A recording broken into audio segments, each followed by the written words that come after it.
Good evening, everybody. Today, I would like to discuss about homeopathic prophylaxis in epidemic diseases. As we know that vaccinations are being used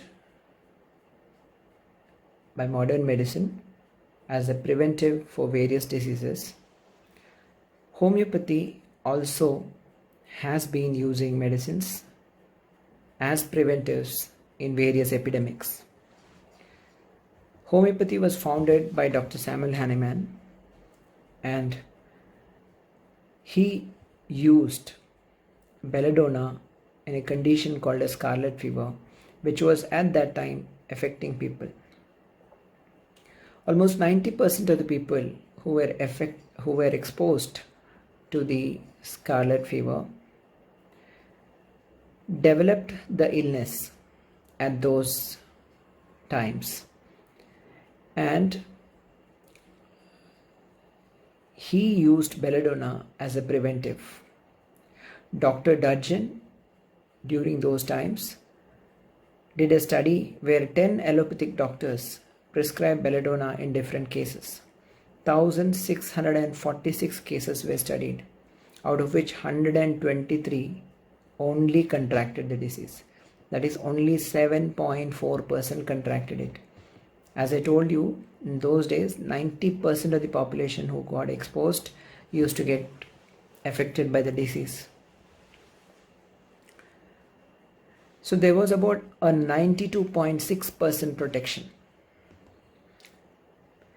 In cholera epidemic in 1849 in Europe, Bonninghausen successfully used camphora, veratrum album and cuprum metallicum. In 1849, 75% was the mortality rate, and at that time only 10% of Bonninghausen's patients died. So that's a huge success, right?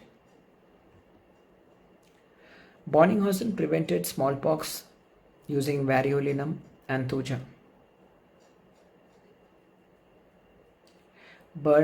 Dr. Burnett successfully treated smallpox using vaccininum, and in 1902, when smallpox was causing a death rate of about 40 to 80%, children kept dying from this disease.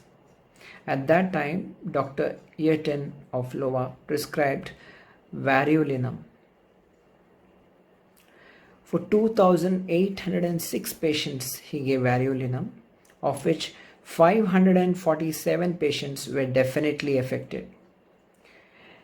And out of that 547 who were exposed to this particular smallpox, only 14 people contracted the disease. That shows that only 2.5% got affected in comparison to the 40 to 80% of the people getting affected with smallpox. That's an excellent protection. That's almost 97.5% protection. In 1918 and 1920, around that period, Spanish flu, that is influenza, in USA had a mortality rate about 30%, and in people who used homeopathic medicine, only 1% was the mortality rate. Same way, we all know about polio, and presently we use oral polio drops as a national vaccination scheme. In those days, in Argentina, Dr. Francisco used Lathyrus sativus 30 as a preventive when there was a polio attack in Argentina. And there was 100% protection in all the patients who had used Lathyrus sativus. A lot of studies are there about polio. Meningitis is another disease which was causing a lot of worry in Brazil in 1974. Out of the patients who were treated with homeopathy, 18,000 640 children who used homeopathic medicines, only 4 patients developed this meningitis. At that time, the death rate was about 4%. But here, after using homeopathy, the death rate was just 0.02%. For the children who did not use homeopathic medicines, 6,430 children who have not used the homeopathic medicines, out of which 34 patients got affected. That was about 0.5%. In the year 2007, there was another study done by Finlay Institute in Cuba. When leptospirosis affected the people in Cuba, so they gave medicines to all the people in East Cuba, where about 2.2 million people were given homeopathic medicines. In 2 weeks, the epidemic resolved, whereas in rest of Cuba, the disease continued till the rains got over. This leptospirosis is commonly seen at the time of the rains, like from October, November till December. And at that time there was a hurricane, and that's when this disease developed. And East Cuba completely wiped out leptospirosis in just 2 weeks, whereas the rest of Cuba continued to have leptospirosis till the rain subsided. In 2008, again, because they had a previous experience, they gave homeopathic medicines to all the people again. The entire population in East Cuba was given the preventive.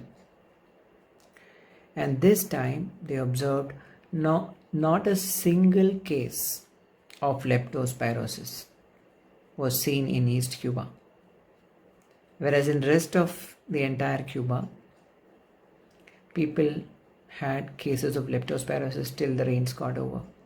In 2008, there were 3 hurricanes, and they overcame the whole thing with homeopathic medicines. That is the effectiveness of homeopathic medicines in treating epidemics.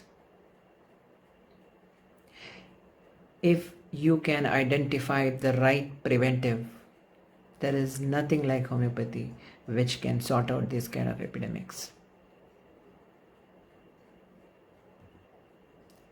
There are different approaches to prescribing preventive medicines. One of the approach is using nosodes. The second is using medicines based on the general similarity of the symptoms of the disease which is affecting the patients during that epidemic. The third is using constitutional remedy. And the fourth is using homeopathic vaccination programs. And the fifth is using a genus epidemicus. There are 5 different methods in which a prophylaxis can be done. Nosodes are substances which are medicines which are prepared out of diseased tissues, organisms, cultures of bacteria, fungus and viruses. Preferably when there is an epidemic, it is better to use the samples to prepare the nosode from the same locality where the disease is affected. Because the virus in different areas undergoes mutation and the presentation is different. For example, in measles we use morbillinum. For smallpox we use variolinum. For influenza we use influenzinum. For diphtheria we use diphtherinum. These are the different nosodes used in different areas. Dr. Hersey Allen did a very long study. He studied diphtherinum for almost 25 years, where he treated every single case of diphtheria with diphtheria, and he saw that the disease did not occur to anybody who took it as a preventive, or to any patient who had an attack of diphtheria and treated with diphtheria did not have a recurrence. He did this study for almost 25 years. In the recent times, oscillococcinum, a sarcode, was used in the treatment of influenza.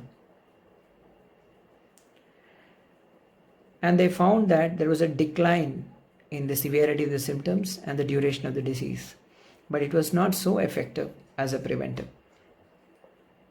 When you use nosodes, there are certain limitations, like it may not always work like a genus epidemicus.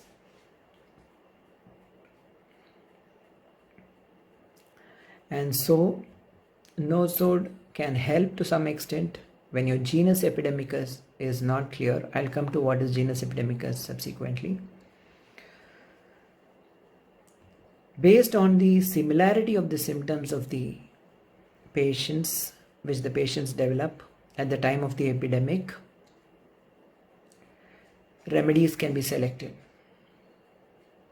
For example, for whooping cough, we give Drosera. For dengue, Eupatorium perfolatum has given very good results.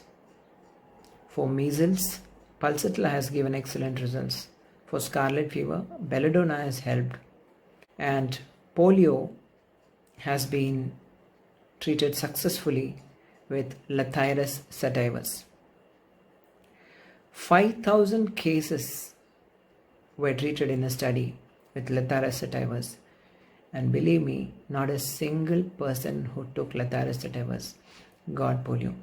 This was a study done by Dr. Arthur Grimmer in those days. In 1800, he had done this study. In 1850, in South Africa, Dr. Taylor Smith studied using Lathyrus sativus. For 52 patients, he saw that none of them who used this as preventive developed the disease. In 1956, Dr. Eastfield treated about 6,000 patients with Lathyrus sativus, and none of them contracted polio. In 1957, a lot of homeopathic doctors in that area of Buenos Aires prescribed Lathyrus sativus for polio, and none of them developed. None of the children got affected with polio. Same way in 1975, the same thing was repeated in 40,000 patients, 40,000 children, and nobody contracted polio. This is what the statistics says. It's all available on the net.